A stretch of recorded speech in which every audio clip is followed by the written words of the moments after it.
the New Zealand Tech Podcast, brought to you by Gorilla Technology, proactive and strategic IT. Greetings and welcome to the New Zealand Tech Podcast. I'm your host, Paul Spain. I was recently in Mount Maunganui visiting the New Zealand headquarters of SYOS Aerospace, and I recorded 2 podcast episodes with Sam Vai, who's SYOS co-founder and chief executive. SYOS were grand award winners at the 2025 New Zealand High Tech Awards, taking away the coveted PwC Company of the Year award. It's a privilege that this is the very first podcast for Sam Vai and SYOS Aerospace, much as New Zealand Tech Podcast was also the first podcast to feature Peter Beck, starting back in 2014 at the unveiling of the Electron rocket. Now, SYOS was founded in 2021 with operations in New Zealand, United Kingdom, and Ukraine, helping them build and deliver advanced unmanned systems, which operate in the air, on land, on water, and with their most recent acquisition, underwater too. Previous reports indicate SYOS has won more than $65 million in UK defence contracts. Sam grew up in the United Kingdom and studied geophysics, which launched his early career in exploration technology across South Africa, Australia, Indonesia, and the UK. He's been experimenting with drones now for more than 12 years. After moving to New Zealand, he managed Yamaha's unmanned helicopter division for the Australia and New Zealand region. Next, he co-founded Envico Technologies, building custom unmanned aerial vehicles, or UAVs, for conservation projects, including in the Galapagos. SYOS emerged from this work at Envico with a focus on defence and commercial contracts. Their flagship SA-200 unmanned helicopter, which carries a 200-kilogram payload, works in concert with SYOS's unified autonomy and mission system, representing a unique middle ground between small electric drones and full-scale crewed helicopters. SYOS' blazing fast, agile development model, heavy use of commercially available off-the-shelf components, and multi-domain architecture have allowed them to rapidly prototype and deploy groundbreaking new systems. SYOS utilised the Tāwhaki National Aerospace Centre in Canterbury to test UAVs, a facility that is also used by past NZ Tech Podcast guests Care Aerospace and Dawn Aerospace. In this episode, Sam will share how SYOS unexpectedly beat major global defence prime contractors to win their first significant contract, how they're building manufacturing capability in both hemispheres, and the engineering culture enabling their incredible pace and ambition to scale to what Sam describes as rocket lab levels within the next few years. Before we jump in, a big thank you to our show partners, 1NZ, Spark, 2 Degrees, Workday, and Gorilla Technology for their support. Now let's jump in. Well, great to have you on the podcast, Sam. Tell us a little bit about, where you were born and, what your upbringing was like. So, look, I was born in the UK. My upbringing was, pretty standard. I mean, standard as a maniac, used to break everything, think they could fix things. Did a lot of sports, and I was always up for challenges and, kind of doing a little bit mad things.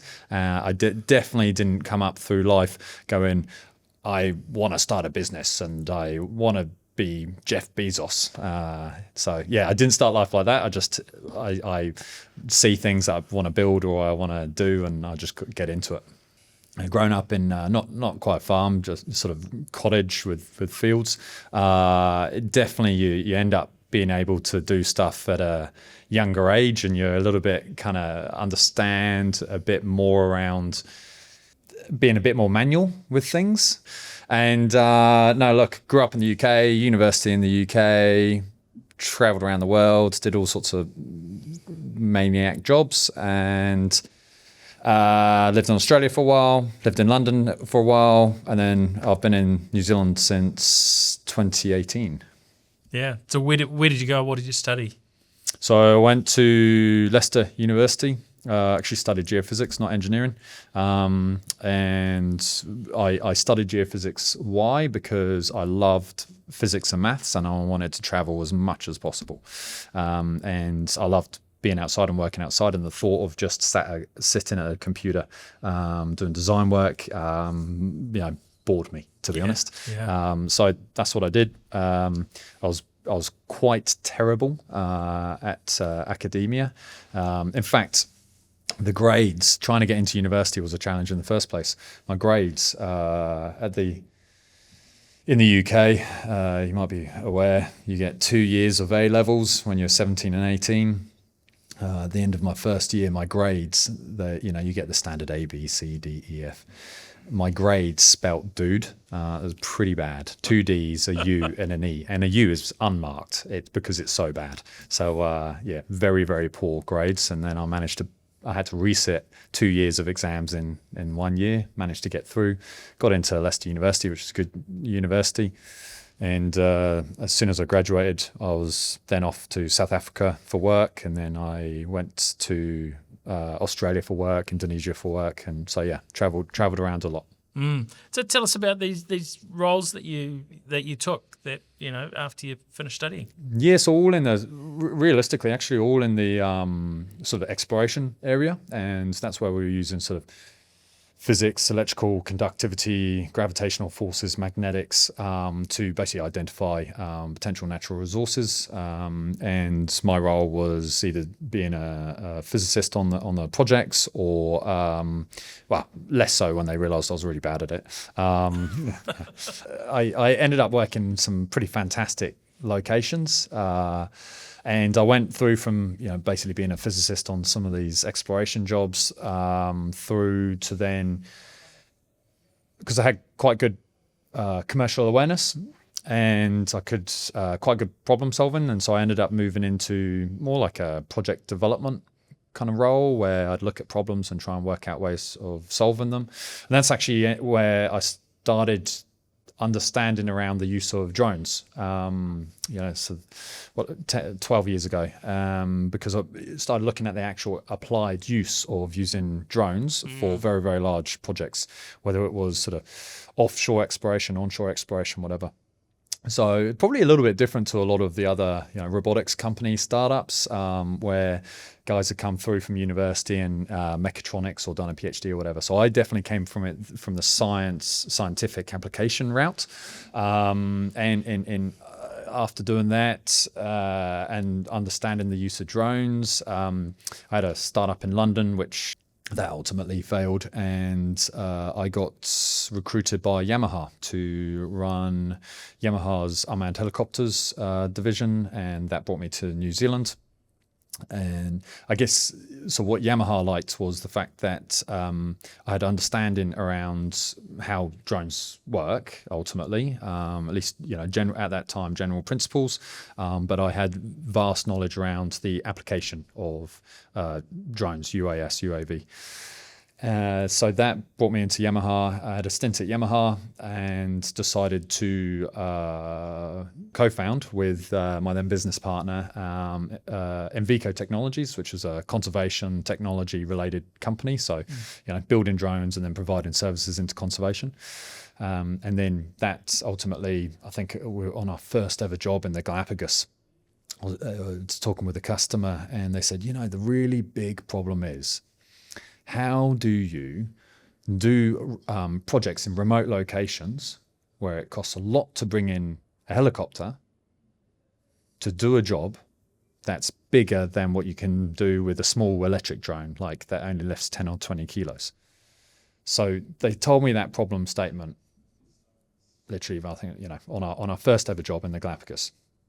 And from that day, I then went back that evening and I started doing research.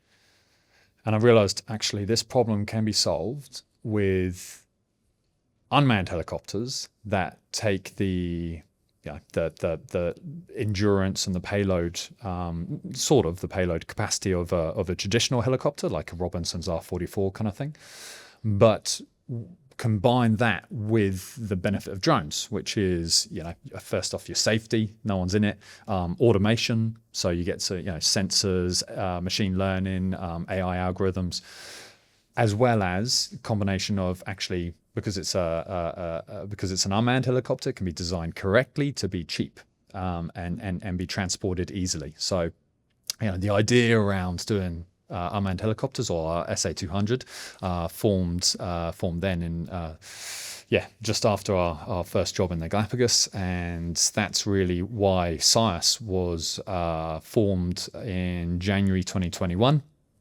and to solve that problem, right? Fill the gap between electric drones and large traditional helicopters.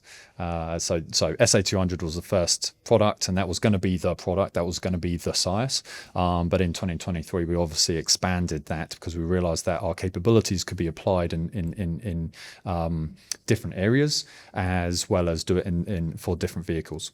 Fantastic. So in New Zealand, you worked with Yamaha, then on to Envico. And so that was 2019 that you co-founded Envico, and then there must have been quite a crossover between what you were doing there and really what things became with SYOS, because you were building drones and so on at that stage. Yeah, I mean, so that definitely the knowledge, it all sort of helps build up, right? How to build drone systems, how to operate drone systems, what is practical, what's not practical, what works, what the supply chain is. So at Envico, Envico's mission, so I founded it with a guy called Cameron Baker. The Envico's mission was, how can we help conservation and environmental protection and forestry with the use of drone technology. So our first ever project was this Galapagos project, where we featured in the New Zealand Herald, Kiwi drones dealing death from above, which I found quite a funny headline. So we became known for basically dispersing. We built a couple of drones, then we provided a service to conservation of using these hoppers, dispersing basically rat bait to kill rats in forestry areas, and trying to eradicate them. Obviously it's such an important thing in New Zealand, and we were trying to eradicate them on islands and ultimately save native species. So we started doing that, and that's really when I started learning, obviously the idea of unmanned helicopters came around, and I started learning around, electric drones have a limited endurance, they might have a limited payload, and that sort of real that product development knowledge started coming about through linking both engineering and operation and application all at the same time. So that was really useful, actually. I think we built the drones in like 4 days.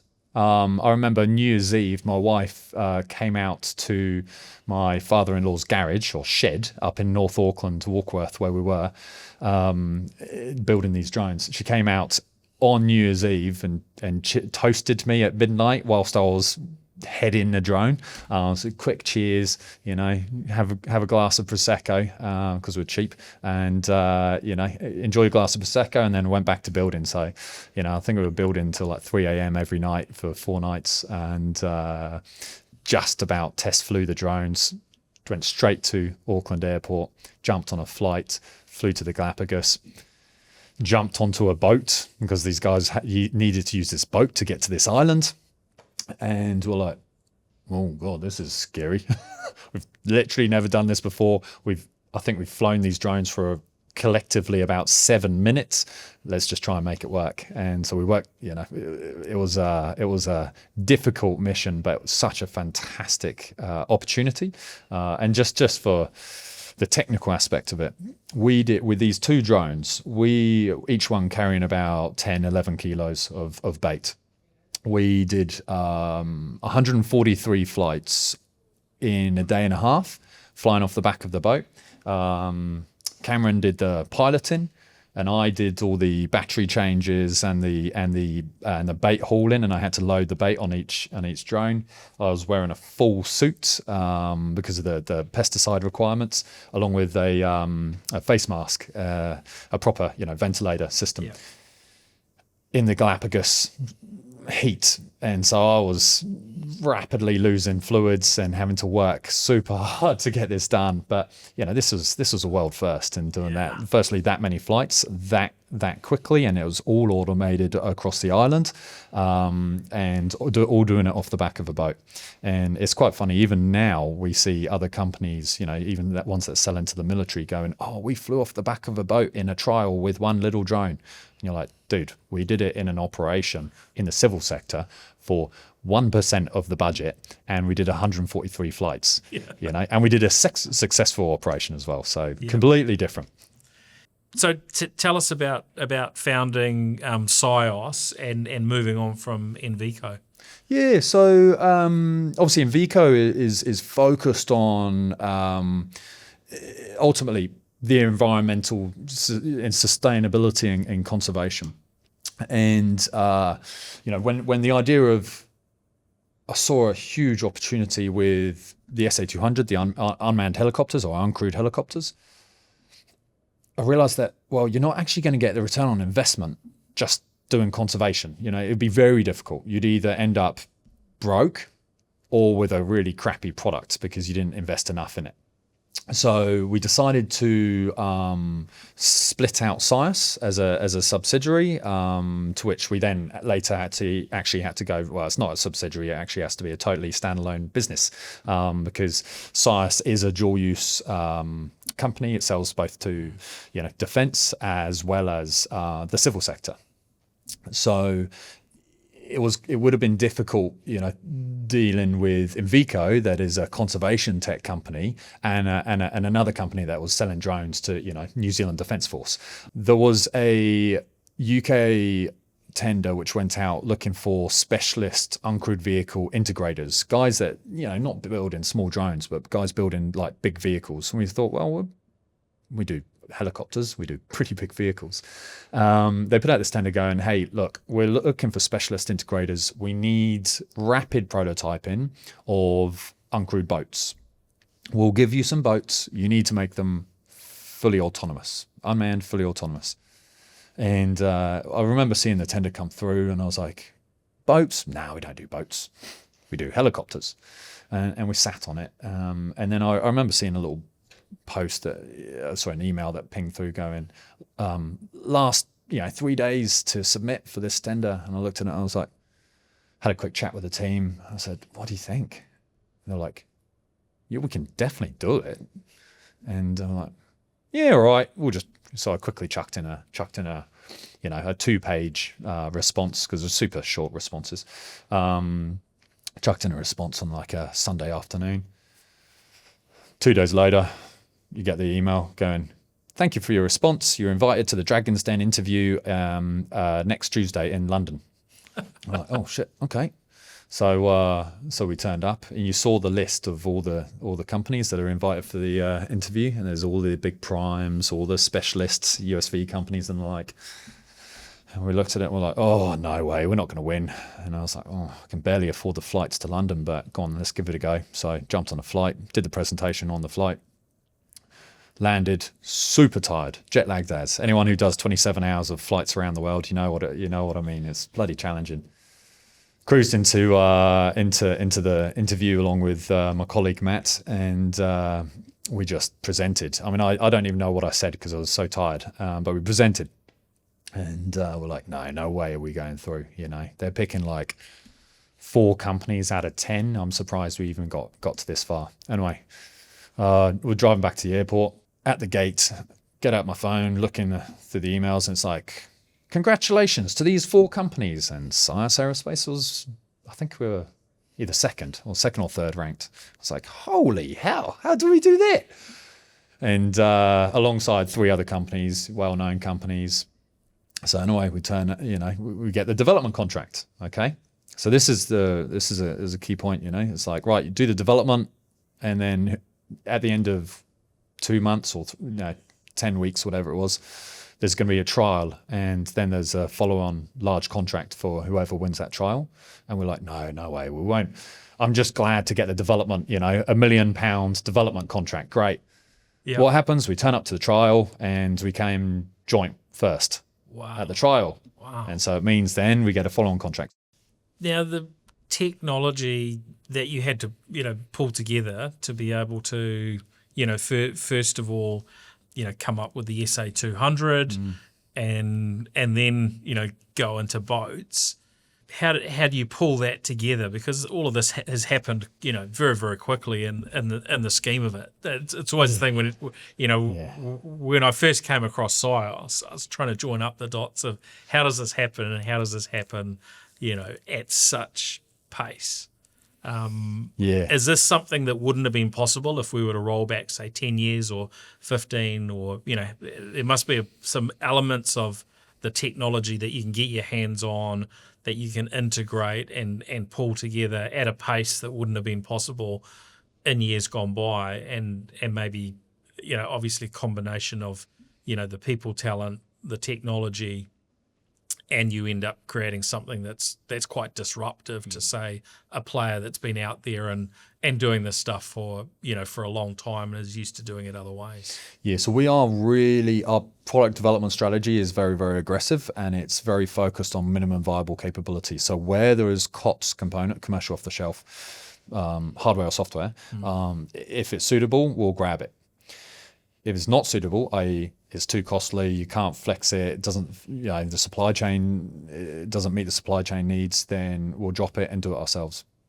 So for SYOS, realistically, how we are able to really quickly develop ultimately any uncrewed vehicle now is because we have this central autonomy system we call AIMS, Autonomy and Augmented Intelligence Mission System, which is a bit of a mad mouthpiece. So AIMS, AA.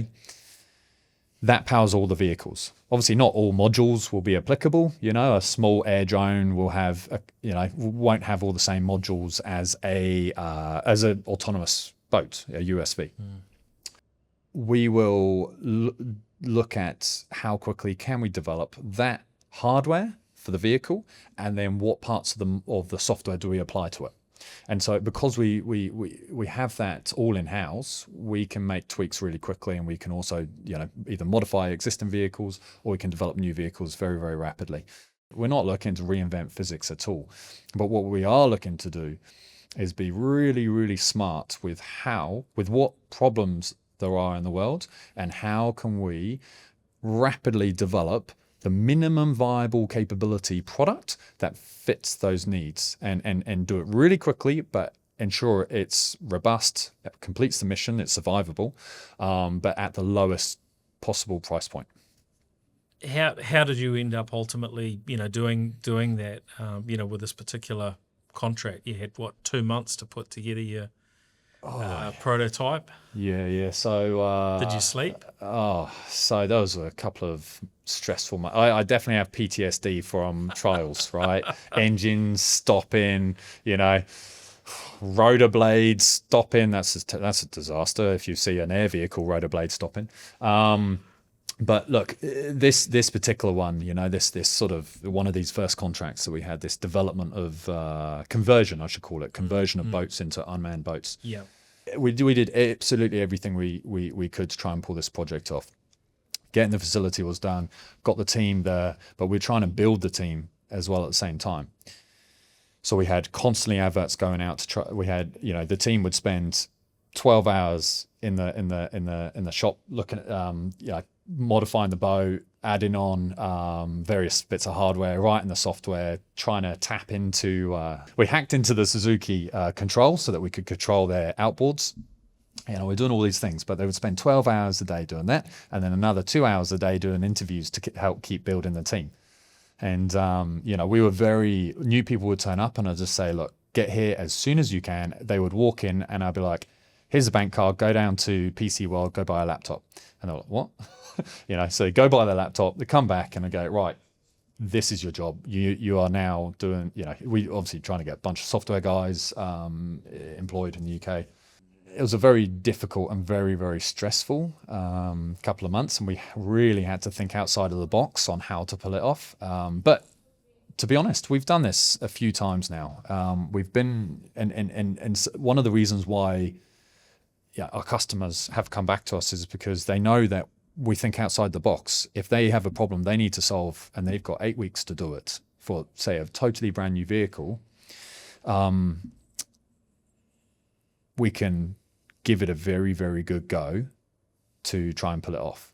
And usually, we've definitely had a lot of success. We've had some failures, but we've definitely had a lot of good success. And it's how we've worked with our customers to try and complete it that I think the customers like. Yeah. And obviously a lot of technical challenges doing this type of work. How have you managed to solve those sort of problems? How have you found the right sort of people and created a culture that is willing to get in there and figure it out when you're operating in a manner that's maybe not quite the norm, right? You're operating at a much faster pace and you're achieving things that if it was a bigger company, that might take them a lot longer, or they might not be able to achieve the same results. So culture is completely the nucleus to how we can operate. So tempo is everything, right? So we've got to have the culture. We've got to set the culture right so that people focus on deliverables, milestones, and not what time they work. But very quickly, New Zealand has not that much experience in the aerospace sector. There's obviously some really good high quality, but the quantity isn't there. So what we found is we do import a lot into New Zealand.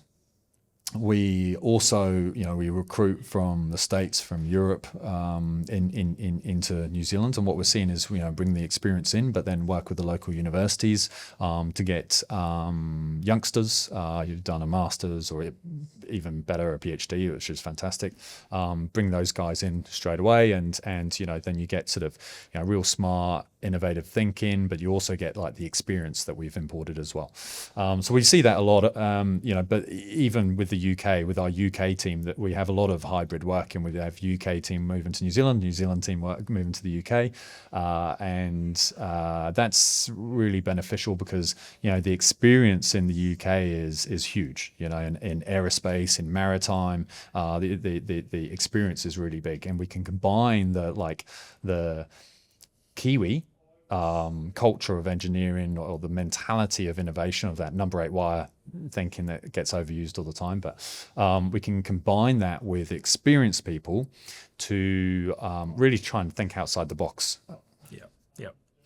So we typically stay away from the sort of quadcopter market. We focus on the attritable vehicles, a lot of the bigger stuff or more complex stuff, and that's really our sweet spot, to be honest, where we really focus on that sort of minimum viable capability. We can do a half a ton uncrewed helicopter, we can do a 6-wheeler UGV, we can do USVs that can go thousands of nautical miles, or we can do a really cost-effective USV. For example, our SM300 USV, uncrewed surface vessel. This is a 6-meter boat that can go over 50 knots, can travel, I think we're doing over 800 nautical miles of range with that. It has level 3/level 4 autonomy, and it's got a bunch of, we run it on SATCOM, it's satellite communications with a Starlink or other, as well as MANET radios. It's got a heap of stuff on it. And we're producing, we can produce about 50 of those a month if required, from a single site with about, we're talking about 40 staff. Right, and that's right now. So obviously that'll be scaling up as the demand, based on demand, right? And I guess that's what you deliver what is needed at a given time. Yeah, correct. Surge demand. Yeah, absolutely right. So if a customer suddenly needs 200 of those, we can knock out 200. And what I do know is Yeah, and I'm proud to say it. Whether it's our helicopter, whether it's our boat, whether it's our UGV, we deliver. The capabilities that those deliver are at an order of magnitude more cost effective than the traditional primes, and we are still more competitive than even like the specialist SMEs that are just focused on that point of domain. Kind of one of the people do say to us, "Oh, you're across all the domains. That's how does that work out?" And yeah, they're totally right. It's a challenge to work out. But what we realized is actually it's not like the traditional way where it's like, oh, that's the army or that's the navy, and it's actually completely joint now, right? Your autonomy software controls unmanned vehicles, uncrewed vehicles, robotics. It doesn't matter if it's in the sky, on the ground, on the water, underneath the water, it doesn't really matter. Yeah. So how we've sort of managed it internally, well, actually, so the benefit that we're seeing now is we have air drones taken off from our boats, from our uncrewed boats, and we have ROVs or UUVs, subsurface vehicles, going off of our boats as well. And they're all being controlled through the boat, being rebroadcasted back through the satellite communications back to our GCS, our ground control station. So a lot of we're seeing so many benefits from this strategy of being domain agnostic. So, I think it's coming through really strongly in terms of our product development strategy. Yeah, that's great. And I guess when you look at sort of competing in the market, the fact that you are across those multiple domains, how beneficial is that? In the contracts and so on that you're going for at this stage, or in most cases, you find the opportunities are in one domain or another? Yeah, so there's definitely opportunities across all domains. There's different maturities. The market is different. Has different maturities. Certainly, I think air domain is the most mature. Everyone knows of DJI drones. You can buy them at the bloody, the supermarket almost, right? Whereas you can't on uncrewed boats, and you can't, you can't definitely not on subsurface vehicles either. So there's different maturities, certainly. What we definitely did do when we jumped into the other domains was we took a lot of the knowledge and the systems engineering, which is mature, from the air domain and applied it into the other domains as well. And that gave us a really good head start over some of the other companies that might have just been maritime specific, because they only have maritime knowledge and didn't have the knowledge of potentially some of the commercial off-the-shelf hardware that's applicable for air domain that can be repurposed into maritime domain as long as it's adequately controlled, for IP rating. Down here sits most of our a lot of our mechanical and electrical team for the air domain. So this sort of whole area is air vehicle focused, because obviously we're doing uncrewed vehicles across air, land, and sea. So whether it's uncrewed helicopters, interceptor drones, whatever. I'll take you through this one. So in here, it's set up into program areas, and in those program areas, you've obviously got small batch production development, production interceptor drones, helicopters, boats, whatever, but with available space really to progress into serial production of systems. We've obviously got other facilities here in the mounts. We've got big production facilities also in the UK, and an operation also in Ukraine as well. We do a range of like quadcopters, but these are dime a dozen. These are super simple. We don't really actually care too much about these. These are really just for our testing. We test various machine learning algorithms, various sort of control systems on here. The ability for drones to fly without GNSS or GPS. I'm definitely fascinated to delve into that side. It's obviously really important in some of the areas that you operate, right? There's two things. One is data link. The other one is position estimation. Where is the drone? And you need one or the other, at least, to successfully conduct any mission. Yeah. We do a lot with a lot of consideration of those two factors, depending on what the customer requirements are, what the market needs are, and then also because it depends on the cost as well. You know, a helicopter drone is substantially different pricing to a small drone, and so with it you can put different subsystems on as well. You know, whether a small cheap drone, you don't want to put an expensive camera on, which the camera can give you position estimation, so you don't need GPS. But with a, you know, it might not be cost effective to do that. So there's a whole heap of factors to consider when you're doing the sort of development and understanding what is the minimum viable capability requirement.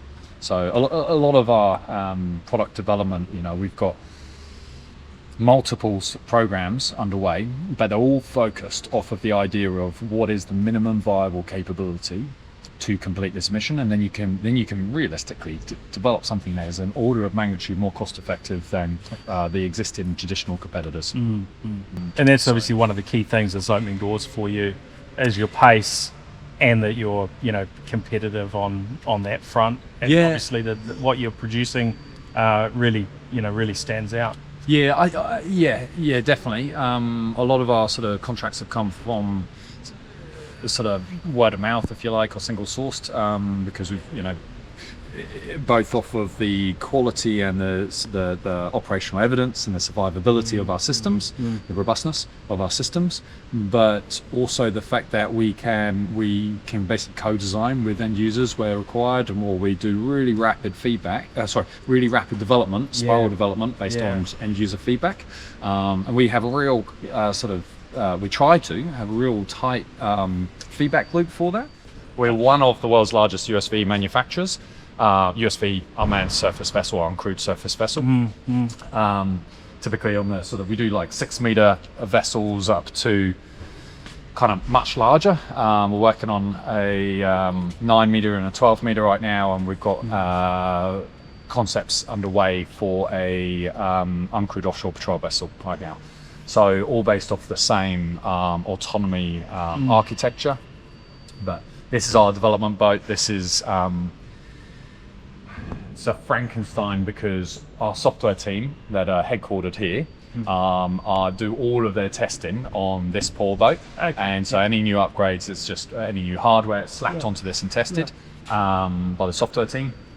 But in the UK is where our maritime engineering team are, and the main USV production site we have, which realistically is regional. So our UK site looks after European production. Our team here in New Zealand look after ultimately the APAC region, as well as it's the company headquarters. And is that something you do with partners in the UK, or is that your own facility? That's us, yeah. So that's all us. This hull, we don't produce. We just bought this hull to use for testing. No point you putting your time into. Yeah, but in the UK, we for the hull, we actually contract manufacture out the hull to our own designs. But in New Zealand, rather than shipping that over here, we just grabbed one that's similar specs. Yeah.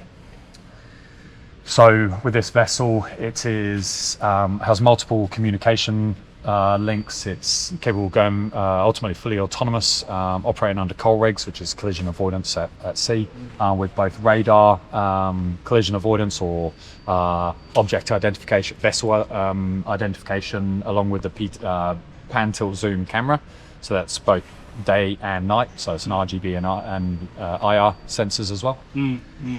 It's got an array of other communications you can see on board, and these actually, we've just chucked these on just quickly because we're doing some testing where USVs operate. This USV is going to be launching air drones, UAVs from it, and we'll have a communication link. So, you know, I could be in my office controlling this boat that could be, 500 miles offshore, and launching air drones out of it, and I'm communicating with through the boat through satellite communications, and then it feeds. Then there's a rebroadcast between the boat and the air drone using basically MANET radios, which is sort of a mesh data links that set up a mesh. Fantastic. our boats in the UK, which look very similar to this, you know, they go pretty rapid. I think we're like 55 knots kind of speed. So what's 55 knots? Like over 100 k's an hour. Yeah. So this all go faster than New Zealand's speed limits. You know? Yeah. There's equal interest between our USVs and our advanced air drone systems, and now obviously we've penetrated into the subsurface domain with the recent M&A end of last year. Multi-domain vehicle applications. So like our 9-meter boat can go out and deploy air systems and subsurface systems all at the same time, all operating on the same mission system by one person. So that's a real that's a real shift to where what's like common kind of drone operations are at the minute. So that's really putting us a little bit different to the competition. The company's worth the capabilities, not the products. Our products is like short-term revenue, and how quickly robotics is moving. You want the capability to continuously develop, not just have a cash cow, because that cash cow. This is not agriculture. This is not just pharmaceuticals. You need to continuously develop. So actually having the company with the team of engineering, that gives you the capability to do that rapid development. So the subsurface, ultimately they are experts in vehicle design. This, for example, this controls a lot of our drones. This has all the electrical systems on board. This is the system that gets deployed into pipes. This just gets fed in. It's got massive grabbers on the front. And so what this does is it can go along through the pipe and then just grabs onto big bits of cement. And then literally just moves itself back out of the tunnel. So it can go kilometers into tunnels, small tiny ones where hydro power stations can ultimately utilize systems like that to clear really cost effectively and quickly clear blockages, call in pipes and from all sorts. So that was previously done by Beta Dynamics, and it's just an example of some of the work that team's capable of. So I guess you'll put it to different use over time as opportunities arise. Correct. So maybe not just the vehicles, but it's more about the capabilities, so that we've got that capability. So at the minute we're working up a couple of very interesting programs, which put us like in significant positions to do things that just haven't been done before. So we're in a pretty good spot. If you were to kind of look 10 years out, what would you imagine SYOS would look like at that point? Hopefully, let's say competitive streak is coming through. Let's rocket lab size. It's pretty exciting. Absolutely. By the way, not 10 years. We want to do it in 3 years. and there's a running joke where we'll be in a meeting and say one of the engineers or project managers or whatever production managers will say to me, we've got this is the work activities we've got planned over the next phase, and I say, great, when are we going to deliver it? They say March, and I say sounds like February to me. And so there's a ongoing running joke. I always move everything left, and so I kind of feel that everyone before they tell me, they move it right. So we come up with this quite nice equilibrium. At SYOS, we absolutely want people to send expressions of interest if they want to join SYOS, because we're doing amazing things. We're delivering really quickly, and the stuff that an engineer learns here in a month will be equal to a year at a prime, all right? Because they get exposed to so much so quickly. But saying that, it's also not an easy place to work, because we go hard and fast, and people will be tested. Do you get much sleep? Oh, this week, no. I think I've done a few 3 a.m. ends, and then my wife was waking me up 7 a.m. going, "You got to get to work." And I was like, "Shit." No, not a lot. But sleep and time outside of work is really, really, really, really important. So I love it when guys actually turn up late here for work because they went for a surf. I'm like, awesome. Or a run up the mounts or whatever it is, right? Absolutely fantastic, because it's really important that people, if they've got enough, let their hair down and relax. Now, obviously, if we've got loads of milestones due in at 9 a.m. and they went for a surf and they were late, then I'll be like, dude, there is a balance. But yeah, look, certainly, work-life balance is super important. And do I get enough sleep right now? Probably not. Will I shortly? Hopefully, yes. Because we are building out our team. Our exec layer is becoming it's being filled out right now. Actually, it's becoming a lot stronger. We've got a great structure that we're deploying globally as well. The SYOS is right now, we're basically a neo prime, and we've set up the structure to grow into ultimately a corporate prime. Okay, so that's really our goal. Amazing. Anything else you'd like to add, Sam? Anything else? This has been a fantastic podcast, so thank you very much for having me on. I've heard all the other podcasts that you've done. We're actually having a joke about that earlier. No, I have heard a lot of them, so it's brilliant to be on this, so thank you. And look, all I would say is, we will make mistakes, right, as we're going, but we have a lot of things that we do right, and the things that we do right outweigh the things that we do wrong. And what I've seen is it's better to make a decision really quickly and fail than ponder for a long time, because otherwise you're not going to get the successes. Obviously it's a pretty hot market in the drone robotics sector right now. And we are very, very well positioned with our setup, culture, staff, and to really maximize on that and ultimately be a global leader. But I wouldn't say judge us based on all the crap I've just been saying, but judge us on the actual evidence of what we've delivered, of what we've put into production, and ultimately what you actually the core of what you see in both the hardware and the software. So that really is the evidence as SYOS is shifting gears and is moving places. Thank you very much, Sam Vai. Really appreciate your time and excited to follow the SYOS story forwards. Thank you, mate. Cheers. Cheers. Well, I hope you enjoyed hearing from Sam Vai about the groundbreaking work SYOS are doing from Bay of Plenty, New Zealand, as well as in the UK and Ukraine.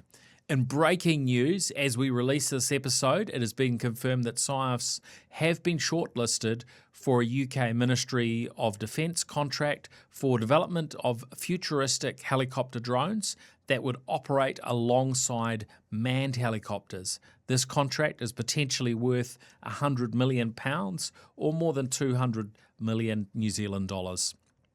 If you'd like to hear more about the SYOS story, please ensure you're subscribed and following the New Zealand Business Podcast, where we will be featuring our second podcast with Sam Vai shortly. As mentioned, SYOS were winners of the PwC High Tech Company of the Year at last year's NZ High Tech Awards. These awards acknowledge and celebrate the amazing individuals and companies doing amazing work here in New Zealand. Entries are now open for this year's awards, and their launch events are kicking off around the country too. Find out more at hightech.org.nz. And before we go, a big thank you to our show partners, Gorilla Technology, Workday, 2 Degrees, Spark, and 1NZ for their support. And thank you for listening in. This is Paul Spain signing out. I'll catch you on the next one. The New Zealand Tech Podcast, brought to you by Gorilla Technology, proactive and strategic IT.